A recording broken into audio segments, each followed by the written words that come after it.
தேவனுடைய பரிசுத்த நாமத்திற்கு மகிமை உண்டாவதாக. இந்த கால வேளை உங்கள் அனைவரையும் ஆண்டவராகிய இயேசு கிறிஸ்துவின் இன்ப நாமத்தில் உங்களை அன்போடு வாழ்த்தி வரவேற்கிறேன். விருந்துக்கு முந்திக்கொள். மத்தேயு 5ஆம் அதிகாரம் 6ஆம் வாக்கியம் சொல்கிறது, நீதி மேல் பசிதாகம் உள்ளவர்கள் பாக்கியவான்கள், அவர்கள் திருப்தி அடைவார்கள்.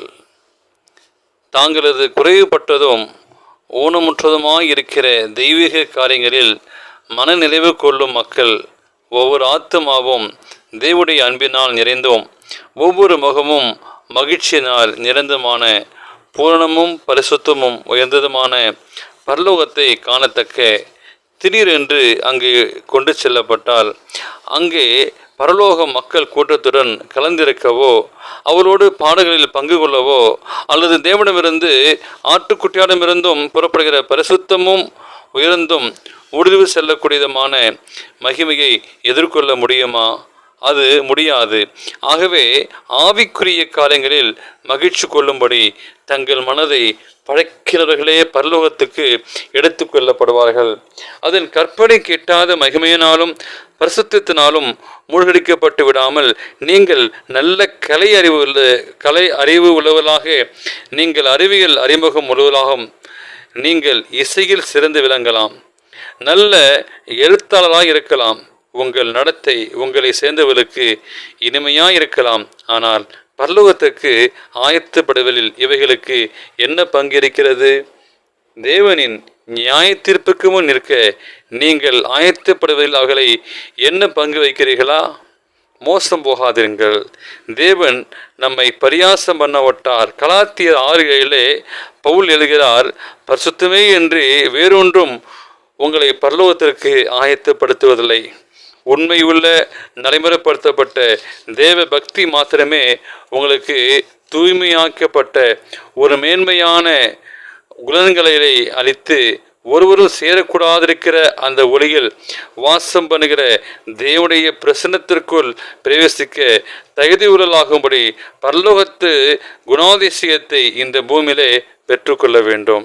அல்லது ஒருபோதும் அதை நாம் பெற்றுக்கொள்ள முடியாது.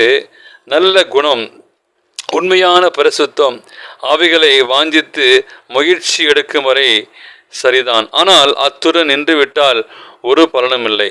நல்ல நோக்கங்கள் சரிதான், ஆனால் அவைகள் தீர்மானத்துடன் நடைமுறைப்படுத்த விட்டால் அவைகள் பலன் ஒன்றும் அளிக்கப் போவதில்லை. கிறிஸ்துவலாகிய நீங்கள் நானும் வாழ வாஞ்சித்து காத்திருக்கும் போதே தொலைந்து போய்விடுவார்கள். அவர்கள் அதற்கென்று எவ்வித உண்மையான முயற்சியும் எடுக்கவில்லை. எனவே அவர்கள் தராசிலே நிறுத்தப்பட்டு குறைவை காணப்படுவார்கள். தானியேலே நாம் வாசித்தோம். அப்படிப்பட்ட ஒரு சித்தமானது சரியான வழியில் செயல்படுத்த வேண்டும். முழு மனதுடன் கிறிஸ்துவலாகி இருப்போம். பூர்ண அன்பின் நீளம், அகலம், உயரம், ஆழம் ஆகியோரில் அறிந்து கொள்வோம்.